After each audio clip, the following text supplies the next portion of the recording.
Despite the increase in access to mobile phones, more and more people are reluctant to answer phone calls these days.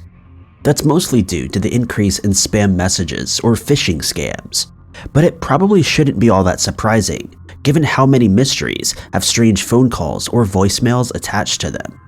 These are 5 such mysteries. Number 5. On the face of it, the disappearance of Judith Hyams isn't much of a mystery, but the revival of her case 24 years after it went cold is particularly strange. Judith went missing from Coral Gardens, Florida in 1965. She was a recent divorcee and had started dating a local dentist. She was last seen on September 14th when she left work early. Her car was found abandoned in Atlanta around 2 weeks after she had disappeared. It had been there for 3 days, and a witness claimed to have seen a man taking a duffel bag from the trunk before leaving the car. Further investigations found Judith had been pregnant, and her boyfriend told police they had arranged for a Hungarian doctor to perform an illegal abortion. The doctor was arrested 3 months after Judith disappeared, and the boyfriend agreed to testify against him, but the doctor jumped bail and fled to Hungary. The case went cold, though most assumed that she died in a botched abortion. However, 24 years later, Coral Gables Police Department received a call from a man claiming to be Steve Brown, the host of a radio show in Omaha. The caller claimed he'd received information about her disappearance, but didn't share that information. He did provide 2 phone numbers for the detective to get in touch with him after he'd done some more research. When the detective called the radio station, Brown denied having any idea what he was talking about and didn't know anything about Judith. The detective tried the second number that he had given, but this was Brown's house phone, a number which was unlisted, meaning whoever was impersonating him wouldn't have been a simple random member of the public. 2 days later, the same detective got a call from an anonymous woman who said Judy Hyams is alive and lives in Omaha, repeatedly before hanging up. The case was reopened, and in January of 1991, the police department received a letter which claimed that Judith had been killed due to an allergic reaction with an anesthetic. The letter also gave the location for her body, though when this location was searched, there was no sign of her. Number 4. Debbie Wolfe was last seen on the evening of December 26, 1985, leaving the hospital where she worked. She was scheduled to work the following day, and when she didn't show up, her coworkers grew concerned. Her coworkers tried to contact Debbie, but received no answer from her phone. They then contacted her family, and Debbie's parents and a friend went to the isolated cabin where she lived to check up on her later that day. Debbie's car was parked in a different spot than usual. There were several beer cans scattered around her property, and her uniform, though not the one she'd been wearing on her last day at work. Her parents couldn't find her. Debbie's mother contacted police, but it would be another 3 days until they started to investigate.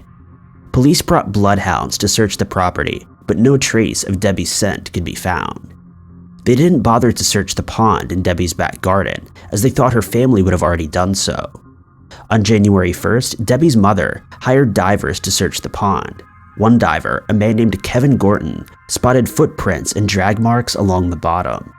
They led him to Debbie's body, which had been placed in a burn barrel. Police were contacted again, and they retrieved Debbie's body. She looked relaxed, as though she was sleeping, but an autopsy concluded the cause of death was drowning. This seemed unlikely, however. Gorton, who found the body, claimed drowning victims usually had their eyes and mouth wide open and their hands outstretched. Debbie's body was also clean, even though the pond water was dirty. Police concluded Debbie must have accidentally fallen in the pond while playing with her dogs, but that didn't explain the barrel. Police denied that her body was found in a barrel, claiming it had just been Debbie's jacket ballooning in the water, despite her mother claiming to have heard police officers talking about taking in a barrel for evidence. There are lots of other aspects that don't line up, such as Debbie being found wearing clothes that didn't belong to her, and none fitted. Strangest of all was a message left on Debbie's answering machine. A man her parents didn't recognize called the day she disappeared to ask how she was doing. He claimed she hadn't been at work for a few days and was worried about her. At this point, Debbie had only missed a few hours of work. The person was traced by police, but there was no evidence to link him to any wrongdoing. What really happened remains unknown, but it seems unlikely Debbie really did fall into the pond while playing with her dogs. Number 3. On June 12, 2005, Todd Gabe attended a bonfire about 1.5 miles away from where he lived with his cousin in Michigan. For some reason, not long after midnight, he told everyone he was leaving and going to walk home. Given it wasn't too far from where he lived, no one thought much of it. It wasn't long before things took a strange turn. Between 12:47 a.m. and 12:57 a.m., he made a series of strange phone calls to his friends and family. In one call, he told his friend he'd had enough. At 12:51, he called his sister and simply said, "I'm in a field," before the call went dead. His sister called him back and the call picked up. She only heard what sounded like wind or heavy breathing before Todd hung up.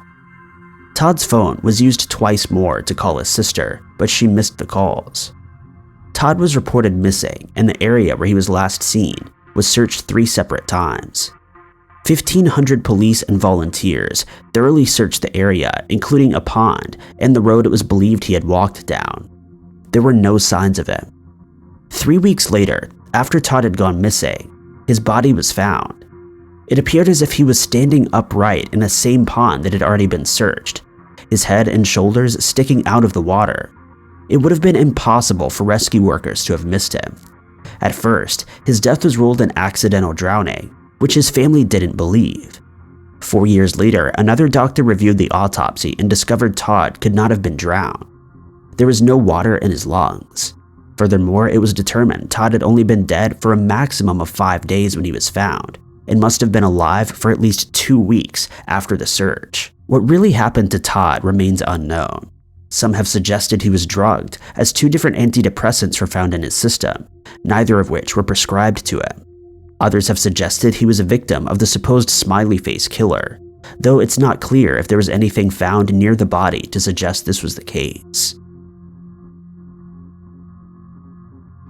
Number 2. In the early hours of the morning on January 22, 2015, Nara Petch sent multiple panicked phone calls to his family in Canada, claiming that multiple people in Laos were trying to murder him. Nara had been on a trip to Southeast Asia with friends, and though he had never shown signs of mental health problems before, he grew paranoid during the trip, claiming the locals were trying to do him harm. On January 21st, the group boarded a bus to travel from Cambodia to Vietnam, but had to get off after only 10 minutes as Nara was sure the other passengers were trying to rob them. They agreed to fly to Laos, and once they arrived at the airport there, Nara decided he was going to fly back to Canada. His friends left him at the airport to continue with their own trip. It was there that his paranoia seemed to reach its peak. He called a family member and left a voicemail explaining that quote-unquote they weren't letting him get on the plane, and that everyone, including security guards and taxi drivers, were conspiring to kill him because he had said something bad about the Cambodian leader.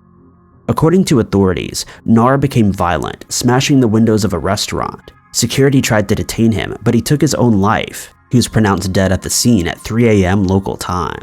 The family dispute this claim. For a start, it seemed like his wounds were far too extensive for him to have inflicted them on himself. An expert also claimed the blood splatters at the scene were too long to be self-inflicted. He also had self-defense wounds, though this can be explained by security guards trying to tackle him. The government refuses to take security footage to the public, though officials at the Australian Embassy of Laos have seen it and claim it shows Nara acting erratically. It definitely seems more likely Nara was suffering from mental health problems rather than the victim of a multinational conspiracy, but whether his death was really self-inflicted is still disputed. Number 1. The death of Henry McCobb is one that would be confusing enough even without the eerie voicemail left on his brother's phone. He and 2 friends had been out at a club in Spring Lake Park, Minnesota on September 6, 2015. Henry apparently got very drunk, so his friends took his wallet from him to stop him from buying any more drinks. At around 2 a.m., he and one friend, William Kennedy, left the club. William had Henry's keys and dropped him off at a gas station a few miles in the opposite direction of his home. About a half hour after he left the club, Henry called his wife, who answered. He was screaming and claiming somebody had shot him, though no gunshot was heard. Henry's wife called his brother, who didn't answer, but the end of the call was recorded on his answering machine. The chilling 2-minute message was left, in which Henry appeared to be moaning in pain, with unexplained grunting noises in the background. There were then several seconds of silence before a male voice could be heard saying "stop it," and the call ended. The phone disconnected afterwards, though there were a few pings afterward. Suspicion fell on William. William claimed to have dropped Henry off at a Super America gas station, but surveillance footage found this wasn't the case. He then said it must have been another gas station, and eventually police did find footage of him dropping off Henry at a different station. He also kept Henry's keys, which Henry would have needed to get inside of his house.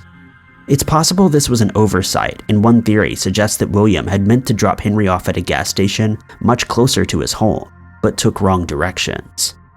Henry was missing for almost a month before, on November 2nd, his body was found in Rush Lake. This was 4 miles from the gas station where he had been dropped off. It would have been very unlikely for him to have managed to walk there in the time between William dropping him off and calling his wife, especially as he would have passed a much larger body of water. An autopsy found the cause of death to have been drowning, although Henry claimed to have been shot and there was no gunshot wound or any sign of a struggle at all. Accidental drowning seems unlikely, but there are very few other explanations. Some have suggested his friends or family know more than they're letting on, while others have said he may have owed someone money that he couldn't repay. The case remains unsolved. Thank you guys so much for watching. If you liked this video, be sure to click that like button. Also, don't forget to subscribe and click that notification bell to keep up to date with all of our future uploads. But I've been Ty Knots, and I'll catch you guys in the next video.